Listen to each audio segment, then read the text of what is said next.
네, 수요일 여러분들이 좋아하시는 톰과 제리 같은 케미가 돋보이는 박수현 더불어민주당 수석 대변인, 김성태 전 국민의힘 원내대표 두 분과 토론해 보겠습니다. 누가 톰이고 누가 제리인지는 여러분들이 판단해 주시기 바랍니다. 첫 번째 주제, 백다 앵커의 브리핑으로 먼저 보겠습니다. 요새 넷플릭스보다 더 재밌다는 소리 있던데. 국민들 사이에서는 명플릭스, 젠플릭스라고 불리기도 한답니다. 명플릭스, 젠플릭스, OTT보다 더 재밌다고 소문났다는 그것, 바로 이재명 정부의 첫 업무 보고 생중계입니다. 그것이 적발이 돼갖고 세관으로 넘겨. 참 말이 기십니다. 가능하냐 안 하냐 묻는데 자꾸 옆으로 세요. 총 6일간 진행됐던 각 부처의 업무 보고, 이 모든 과정은 1780분간 생중계됐습니다. 사이다, 소통이라는 긍정적 평가와 함께 즉흥 지시에 대한 우려도 나왔는데요. 뭐 대통령이 참 경박하게 저렇게 장난스럽게 하냐, 권위도 없다, 뭐 품격도 없다, 뭐 이런 비난도 있기도 합니다. 제가 한 6개월쯤에 다시 하려고 그래요. 근데 아마 그때쯤에는 좀 다를 겁니다. 생중계 업무 보고 시즌 2를 예고한 이 대통령. 첫 번째 업무 보고에 대한 다양한 평가 속 과연 젠플릭스, 명플릭스의 다음 시리즈는 어떤 모양이 될까요? 예, 이번 정부 들어서 색다른 모습들이 많이 있는데 생중계로 국민들이 업무 보고를 시청할 수 있었습니다. 6일간의 생중계 업무 보고, 어제 부산 해수부를 끝으로 마무리가 됐습니다. 두 분께 총평을 먼저 좀 여쭐게요. 어떻게 보셨습니까? 예, 뭐 새로운 스타일이죠. 국정이라고 하는 것이 국민들로부터 굉장히 멀리 떨어져 있는 것 아닙니까? 예. 내 문제가 아니라 남의 문제 같고, 내 나라 일이 아니라 남의 나라 일 같은 이런 시절을 우리가 쭉 살아왔는데, 그래도 시대를 겪으면서 점점 국민과 가까이 와 있고, 또 가까이 오지 않을 방법이 없는 게, 예. 지금 핸드폰 가지고 있습니다만 전부 다 이런 통신의 도구가 완전히 발달하고 있잖아요. 예. 자, 그렇게 해서 이제 국민 속으로 국정이 들어오는 건데, 이번에 이재명 대통령께서 업무 보고 스타일을 이렇게 바꾸면서 완전히 국정이 국민 속으로 내려왔다. 국정이 국민에게 스며들었다. 국정이 굉장히 재미있는 요소가 되었다라고 하는 이런 측면에서는 매우 긍정적인 요소가 되었고, 국정 보고를 대통령이 아니라 국민에게 직접 한다라고 하는 이런 차원에서 주권자의 어떤 그런 자부심이나 이런 것들이 다시 높아지고, 예. 국민의 주권 의식이 높아지는 계기가 되지 않았습니까? 물론 이 와중에서 약간 뭐 지적할 수 있는 이런 부분들은 대통령께서 우스갯소리로 지금 오늘 마지막에 뭐 대통령이 그렇게 품격이 없냐라는 말도 내가 잘 알고 있다, 뭐 이렇게 또 정리도 해주셨는데, 예. 아마 좋은 부분을 좀 더 잘 발전시켜 나가서 하면 국민의 주권 의식도 높아지고 국정에 더욱 국민이 관심을 갖는 그러한 어떤 발전하는 방향으로 어떤 출발한 것이 아닌가, 저는 그렇게 평가를 합니다. 예. 출발은 일단 긍정적이었다. 어떻게 보십니까? 역시 뭐 집권당 대변인 던데요. 또 약간 톰과 제리 케미가 나오고 있습니다. 예. 저는 그런 측면에서 이재명 대통령께서 좀 전에 뭐 약간 편안한 분위기로 부처 업무 보고 평가를 본인이 자신이 직접 평가한 내용, 그게 맞아요. 그러니까 본인이 경박하고 품격 없다, 그런 지적 있는 것도 알고, 그렇기 때문에 6개월 이후에 부처 업무 보고를 다시 하겠다. 문제는 6개월 이후에 다시 하겠다는 이게 또 공직사회에 엄청난 또 데미지를 줬어요. 지금부터 준비 들어가나요, 그러면? 그렇죠. 뭐 이게 엄청난 공직자들 스트레스죠. 예. 공직자들은 국정감사, 국회에서 실시하는 국정감사 받는 그 기간하고 대통령 부처 업무 보고 시절이 제일 이 힘든 시간이에요. 이걸 1년에 한 번 하는 건데, 이걸 대통령께서 1년에 2번 하겠다 그러면 이게 바로 경기도 성남시장하고 또 경기도지사 시절에 이 공직자들을 이렇게 관리하고 또 때로는 다스리는 어떤 그 방법을 많이 경험을, 노하우를 축적하고 있는 거예요. 예. 저렇게 해서 한편으로는 공직사회를 기강도 잡지만은 또 한편으로는 내 말 잘 듣고 잘 니들이 이해하고 국정 운영 잘 반영해, 이런 메시지거든요. 그런 측면에서 저는 크게 세 가지 좀 지적은 좀 할 수밖에 없어요. 첫째는 팩트 오류나 또 전문성 부족 측면에서 여기서 이제 농림축산부에서도 콩 GPT 국장 이런 사람들 그 자리에서 맹쾌하게 대통령의 물음에 답변을 했잖아요. 예. 그렇지만은 실질적으로 국산 콩 생산량 같은 경우는 16만에서 17만 톤 되는데 이걸 뭐 한 8만 톤밖에 안 된다 그러고 그리고 뭐 여러 가지 뭐 내용이 있습니다만은 그 사람만 이야기할 게 아니라 저는 그런 측면에서 이 좀 너무 퍼포먼스에 좀 집착한 나머지 이게 팩트 오류나 전문성 부족을 갖다 여과 없이 드러내는 법. 예. 차라리 대통령이 업무 보고 때 이런 걸 물을 거다. 그러니까 장관은 그 팩트까지 실무적인 내용까지는 수치는 외우지 못하잖아요. 예. 그럼 담당 국장은 그걸 정확하게 외워서 답변을 하라 그러든지 그게 아닌 가운데 그냥 이런 오류가 나온단 말이에요. 이제 두 번째는 이제 만기 칠람. 예. 이러다 보면 대통령이 너무 세세한 국정 전반적으로 다 챙기기 시작하면은 저 대통령 잠도 안 자나 안 그러면은 막상 이렇게 공직자들 우리 깰려고 그냥 자기 중심적으로 저게 가는 거냐 이런 이제 좀 비판적 우려가 있는 거죠. 이제 세 번째가 이제 이 설익은 정책들이 막 발표가 돼요. 대표적으로 탈모 대한민국 예. 탈모 그렇게 엄청 많습니다. 건보 적용. 그렇죠. 이걸 건보 적용하면 우리 저 박수현 대변인 아직 좀 더 있어야 되겠습니다만 그 참 그런 사람들한테는 좋은 소식이에요. 예. 그렇지만 건보 재정이 지금 내년 같은 경우는 한 12조 정도 지금 적자까지 예상을 하고 있잖아요. 그런데다가 또 이것까지 이렇게 보면 어떻게 감당하자는 겁니까? 그래서 이 설익은 정책까지 나가는 이런 측면에서의 좀 정책적 어떤 그런 대통령의 어떤 입장을 또 무조건 또 이제 그 부채에서 맞추려고 할 거고 이런 게 나중에 국가 재정에도 큰 부담이 될 수 있다 이런 예. 걸 좀 지적하고 싶습니다. 물론 이런 지적이 뭐 이번 사안에 대해서는 여야 할 것 없으니까 보완 사항이 또 없을 수 없으니까요. 이에 대해서는 좀 어떻게 좀 해결을 해 나가야 될까요? 우선 김성태 대표님께서 저의 탈모 진행을 걱정해 주셔서 감사합니다만 얼마나 스트레스 받는 줄 아십니까? 그렇죠. 여기에 대해서 그 건보 재정 걱정은 걱정대로 하지만 대통령께서 이에 대한 관심을 가지고 해결책을 한번 찾아보자라고 하신 것이 저에게는 큰 희망이 됩니다. 그거 하나만 아니잖아요. 당뇨도 당뇨 네, 아니라 그러니까. 비만약까지도 이야기를 아니 한 그러니까 거거든요. 그런 것들을 전부 다 이제 한번 연구해 보자라고 하는 대통령님의 그런 관심과 방향 제시 이런 것들은 또 국민에게 다 희망을 줄 수 있는 것이죠. 또 관심을 가지신다고 해서 다 할 수 있는 것은 아니지만 또 하라고 다 지시하시는 건 아니니까 방법을 한번 찾아보고 테이블에 올려놓고 어떤 국민들이 관심사 또 필요한 것들을 이렇게 다 따져본다는 건 굉장히 중요한 것이고 그런 측면에서 저는 뭐 괜찮다 생각하고 또 김성태 의원님께서 지적하신 예를 들어서 오류 같은 것들이 있을 수 있죠. 직석이니까. 그런 오류가 국정에 자칫 잘못하면 반영이 돼가지고 크게 잘못될 가능성도 있죠. 그럼에도 불구하고 지금은 국민과 함께 지켜보는 것이기 때문에요. 예. 국민이 지켜보지 않는 속에서 오류가 나온다고 하면 그것은 정말 국정을 그르칠 수 있는 길이지만 이것은 국민과 함께 지켜보는 오류는 수정될 기회가 있기 때문에 이것은 오히려 뭐 충분하게 그럴 수 있고 대통령께서도 내가 다 장관이 안다고 생각하지 않는다. 그리고 구체적인 수치를 어떻게 알겠냐라고 그것을 꼭 뭐 학생 시험 보듯이 그렇게 하는 것이 아니고 이제 큰 방향들 이렇게 해서 국민과 함께 하는 국정이라고 하는 이런 측면에서 좀 긍정적인 부분을 지금 앵커 지적대로 말씀대로 더 키워가고 부족한 부분은 좀 보완하고 이러면 전체적으로 이런 어떤 생중계 업무 보고라고 하는 것이 대한민국 공직사의 새로운 어떤 기강 바람도 일으키고 예. 의욕도 일으킬 수 있고요. 뭐 이런 측면에서 좋을 것 같다는 생각이 되고 공직자 여러분들 너무 스트레스 받지 마시기 바랍니다. 대통령께서도 여러분들이 모든 것을 다 안다라고 생각하지 않으십니다. 예. 걱정하지 마시기 바랍니다. 실제로 모르면 그냥 모른다고 답하라라고 그렇습니다. 말한 것도 예. 제가 기억이 납니다. 그러면 예. 앞서 언급하셨던 그 콩 GPT라고 화제가 됐던 그 장면 한번 다시 보겠습니다. 콩을 수입을 하는데 수입되는 게 대체적으로 얼마고 그 중에서 유전자 조작된 건 얼마, 안 된 건 얼마 이거 좀 알고 싶었어요. 아, 예. 모르시면 나중에 신명장 답변 드리겠습니다. 네. 저기 콩은 그 체유용으로 100만 톤 수입되고요.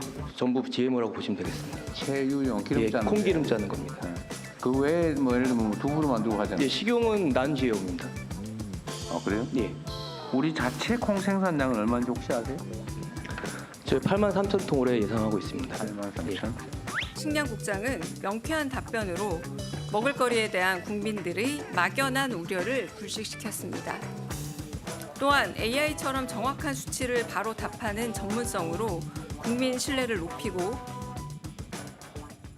예, 이 대통령실 대변인의 브리핑 있고 나서 3일 뒤에 지난 18일에 송미령 농림축산식품부 장관이 페이스북에 알고 보니까 일부 혼선이 있었다. 그래서 오류가 좀 있었고 그래서 이재명 바로 대통령께 잡았죠. 직접 보고 드렸다라고 하면서 일종의 바로 잡습니다. 정종 보도를 언론이 하듯이 이렇게 좀 고치는 일도 있었습니다.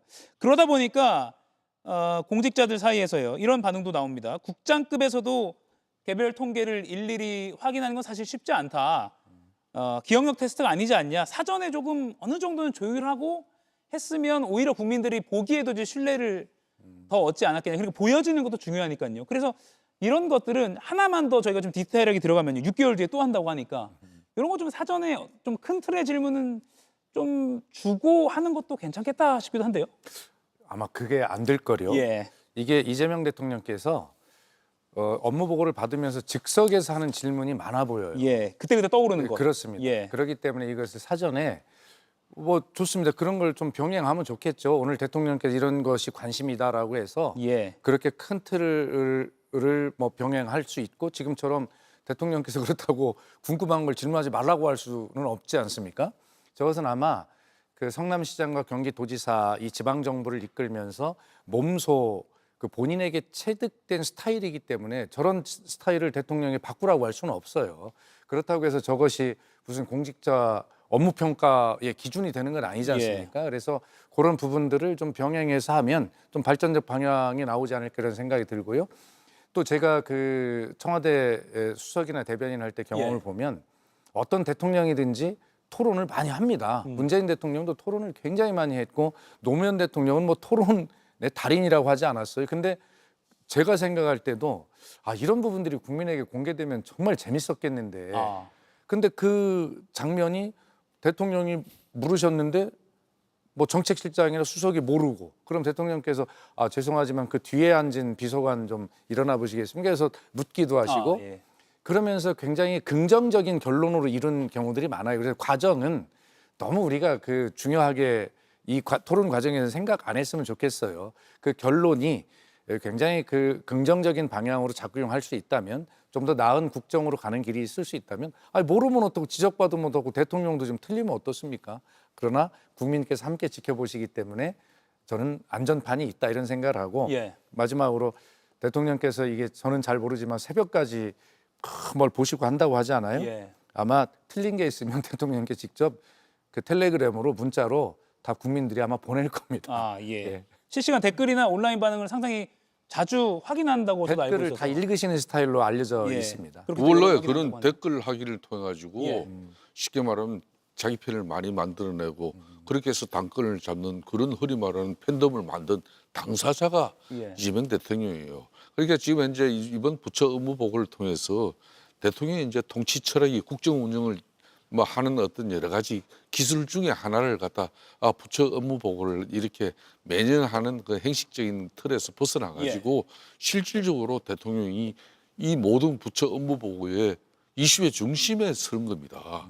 이재명 대통령이 국정 운영 지금 6개월이 이제 지나는 시점에 이 부처 업무 보고를 통해서만큼 이 모든 이슈를 자기 중심적으로 만든 적이 없어요. 그 전에 뭐 한미 정상회담도 하고 미국 가서 유엔 뭐 또 총회에서 연설도 하고 뭐 여러 뭐 외교 순방 행사도 있었지만은 그때마다 당의 뭐 정청래 당 대표 내지는 뭐 존경하는 우리 추미애 위원장님 이런 분들이 또 당에서 그런 분위기를 장악하는 그런 것들이 있거든요. 그런 측면에서 대통령실의 그 참모들이 이 부처 업무 보고를 통해서 이렇게 이제 국정 운영 장악하면서 이슈의 중심에 서는 그런 대통령의 모습을 만들어내는 그것까지는 내가 볼 때는 대단한 성공을 했어요. 그렇지만은 부처 업무 보고를 준비하는 그 공직자들 같은 경우는 피가 마릅니다. 근데 대통령께서는 지금 즐기고 있는 거거든요. 대통령께서는 즐겼어요. 이거 누가 봐도. 그런데 부처 그 업무 보고를 준비한 그 공직자들의 피가 마르는 그 피가 말라가지고 어떤 공직자나요? 나 이러다가 그냥 제명에 못 살겠다고. 예? 그래서 산하기관이나 이런 데 내려가야 되겠다는 그런 자주 섞인 평가도 나오더라고요. 그만큼 이재명 대통령이 웃으면서 하는 것 같지만은 실질적으로 진행하는 내용을 그대로 한번 보십시오. 이거는 아주 고통을 주는 행위예요. 예. 6개월 뒤에 한다고 했으니까 아마 지금의 과정을 다시 한번 복귀하고 예. 보완할 점 보완하고 해서 할 것 같습니다. 다만 뭐 국민들의 의견도 좀 평가가 엇갈릴 수 있습니다만 민간 기업에 계신 분들 얘기 들어보면 우리 원래 저렇게 해서 이런 분들도 있고요. 그러니까요. 근데 정작 또 공직사에서는 스트레스 받게 되고 어느 정도 좀 절충점을 찾아갈지도 한번 지켜봐야 될 것 같습니다. 대통령실 소식 하나만 더 짚어보고 두 번째 토론 이슈로 넘어갈게요. 용산 대통령실 시대가 사실상 막을 내렸고 청와대 시대가 다시 시작됐습니다. 언론인들이 상주하는 춘추관은 이미 개소했고요. 이재명 대통령도 다음 주 월요일부터는 아마 청와대에서 직무를 볼 것이다라는 관측이 나오고 있습니다. 그런데 청와대 뭐 근무를 해보셨지만 물리적으로 너무 소통하기가 어려운 구조 아니라는 걱정은 어느 정권에서는 있었기 때문에 어떻게 이걸 좀 해결해 나가야 된다고 보세요? 청와대가요? 청와대가 소통이 어려운 구조다? 글쎄요, 저는 그런 평가를 처음 들어보는데 이런 구조죠. 청와대 우리 TV에 많이 나오는 본관 있지 않습니까? 대통령께서 거기를 집무실로 쓰신다면 소통이 어려울 거예요. 이 비서동인 여민관과 그 본관이 거리가 좀 떨어져 있어서 그걸 수시로 가려면 굉장히 어려운 거죠. 그런데 그 대통령께서 그 본관은 이제 뭐 행사용이나 의전용으로 쓰시고 지금 비서동으로 내려와 계시지 않습니까? 여민 1관에 저희 문재인 대통령 때도 계셨지만 그래서 늘 대통령이 찾으시면 그때도 저희가 청와대 수석으로 브리핑한 적이 있어요. 이런 문제가 있어요. 그래서 대통령이 찾으시면 어떤 비서든 1분 안에 대통령실에 도착할 수 있다 이렇게 돼 있는 구조인데 아마 대통령이 본관에 근무하시는 것이 아니기 때문에 항상 1분 안에 도착할 수 있는 같이 근무를 하시는 거죠. 구내식당에서 식사도 같이 하시고 이런 구조이기 때문에 그런 소통 문제는 뭐 걱정이 없을 것이다. 또 진짜 소통은 그런 형식의 문제보다도 진짜 내용적으로 제대로 잘 소통하느냐가 더 중요한 것 아니겠습니까? 그래서 저는 이 청와대로 가시는 것이 형식적인 측면에서나 내용적인 측면에서 저는 소통에는 문제가 없다. 뭐 이렇게 생각을 하고 있습니다. 근데 청와대 구성원 간의 소통뿐만 아니라 국민과의 소통에 대한 이슈도 오히려 있어요. 맞습니다. 근데 그거는 이제 항상 겸손한 자세로 더 노력해야 되겠죠. 우리가 소통이 부족하다라는 자세로 노력해야 되고 아까 국정 생중계도 마찬가지입니다. 국민에게 더 그렇게 진짜 소통을 하는 모습으로 보여야 되겠다는 진심으로 이해를 하고 발전시켜 나가면 될 일이고 뭐 그런 이재명 정부기 때문에 국민과의 소통 이런 문제는 좀 걱정을 안 하셔도 줄이셔도 되지 않을까. 청와대가 더 노력할 것이다. 이렇게 말씀을 드리겠습니다. 사실 윤 전 대통령 생각해 보면 용산으로 가서 소통 더 강화하겠다 했는데 결국에는 뭐 불통의 또 탄핵으로 끝났고요. 어떻게 보세요? 윤석열 전 대통령의 가장 큰 실패 요인 중에 하나가 대통령실을 갖다가 그러니까 너무 섣부르게 이전한 그 부분에 분명히 있습니다. 그러니까 국정 운영의 동력은 대통령 당선되고 취임하자마자 그때부터 실질적으로 가장 큰 힘을 발휘하는 게 6개월이거든요. 그런데 윤석열 전 대통령 같은 경우는 대통령실 이전 문제로 가지고 6개월 동안 대통령실을 세팅하는데 대려 시간을 소비했단 말입니다. 그러다 보니까 불필요한 언론도 뭐 그런 모습까지 다 보게 되고 많은 오해도 추측도 많이 나오게 된 거거든요. 그렇기 때문에 저는 뭐 다시 청와대로 이재명 대통령이 들어가는 부분에 대해서는 저는 굳이 부정적으로 평가하고 싶지는 않아요. 그렇지만 이제 대통령실의 그 기능이 과거에 권위적으로 또 어떤 관료적 어떤 중심의 권력의 어떤 심장부 거기에서 모든 국민적 소통보다는 일방적인 어떤 그런 대통령의 권위만 내세우는 그런 청와대가 아니길 바라는 그런 국민적 바람이 있거든요. 그렇기 때문에 윤석열 전 대통령도 청와대를 나오고자 했거든요. 그렇기 때문에 다시 들어가는 이재명 대통령의 입장은 국민적 우려가 있다는 걸 가장 유념을 하시고 뭐 좀 전에 대통령의 실질적인 업무 행태는 어민간에서 이루어지기 때문에 거기에 대통령 집무실이 있고 하니까 뭐 참모들하고 스태프들하고 소통하는 문제는 크게 문제가 없다고 저는 보고 있습니다. 뭐 사무실장과 가까이서 일을 한다고 하니까 좀 지켜보고요. 29일 월요일에 이재명 대통령이 청와대에서 본격적으로 직무를 시작한다고 하니까 또 봉황기도 용산 집무실에서 29일 0시에 내려지고 또 청와대로 29일 0시쯤에 옮겨진다 이런 뒷이야기도 있습니다. 이가혁 라이브를 시청해 주셔서 고맙습니다. 이가혁 라이브는 평일 오후 5시 TV와 유튜브로 실시간으로도 함께 하실 수 있습니다.